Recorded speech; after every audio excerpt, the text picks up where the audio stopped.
George Soros Foundations pledge $300 for U.S. democracy amid attacks on nonprofits. Add AP News as your preferred source to see more of our stories on Google. Add AP News on Google. Add AP News as your preferred source to see more of our stories on Google. Share New York app.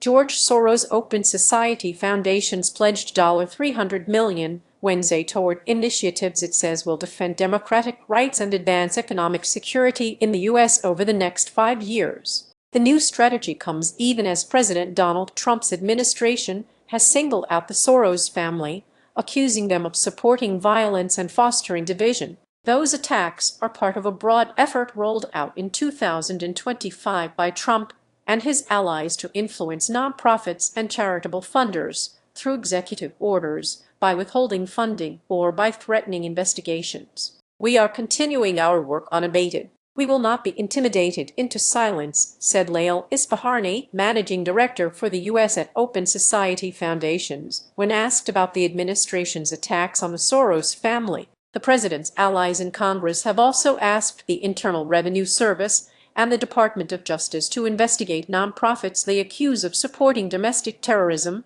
illegal immigration, or climate programs that they disagree with. In December, then Attorney General Pam Bondi ordered law enforcement to investigate nonprofits that support Antifa, an umbrella term for far left-leaning groups that Trump has designated a domestic terrorist organization. When asked if the Justice Department was looking into Open Society, a DOJ spokesperson said the department does not comment on investigations. In the past year, Ispahani said OSF has provided grants to organizations working to defend the rule of law and to push back on policies that seek to deter parts of the U.S. population from participating in public life. The foundation's new strategy aims to improve people's economic well-being and deepen civil rights protections, which, she said, are often handled separately rather than seen as two sides of the same struggle. Read more. OSF will look for state-level policies that strengthen protections for vulnerable groups, which could be replicated in other states,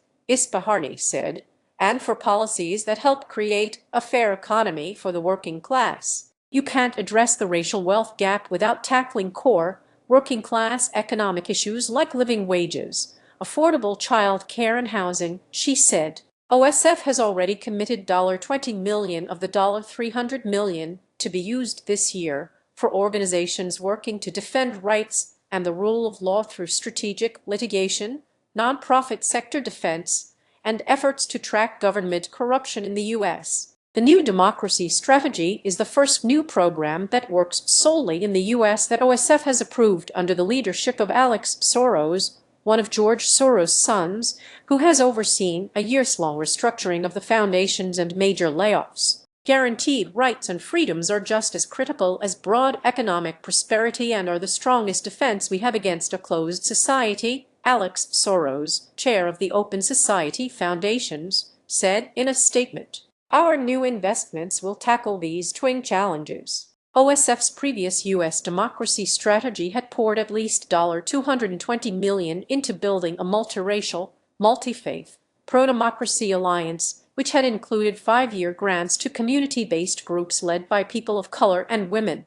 Giving to democracy from large foundations has increased for many years. Few large philanthropic foundations saw a role for themselves in supporting democracy in the U.S. Charitable foundations are restricted from directly supporting candidates or political parties, but they can fund a wide range of nonpartisan activities like voter registration, civic education, journalism, policy development, or government accountability. Near the end of President Barack Obama's second term and through Trump's first term, large philanthropic foundations started allocating more resources toward democracy-related activities, according to research from Kristen Ann Goss, a professor at the Sanford School of Public Policy at Duke University. Drawing from a data set of grants from the largest 1,000 philanthropic foundations, Goss also found that among the very largest foundations, giving to democracy as a percentage of their overall giving increased significantly between 2013 and 2020. She said these trends suggest that for some funders focused on traditional issues like health and education, democracy became a higher priority. David Wolchek, the lead data analyst for research at the nonprofit Candid, which tracks charitable grant-making, drew on a different data set but found that foundation support for democracy-related activities tripled between 2016 and 2020. It then dropped by a third the following year. He said further research was needed to determine exactly why. However, many of these foundations themselves say, in their grant-making strategies, that they seek to counter authoritarianism and to support progress toward social equity. These funds certainly also include support for policies and organizations that have different values and visions for the future of the U.S., Goss said, but she added, if you're looking at these numbers and these trends, the vast majority of it is going toward a vision of society that is inclusive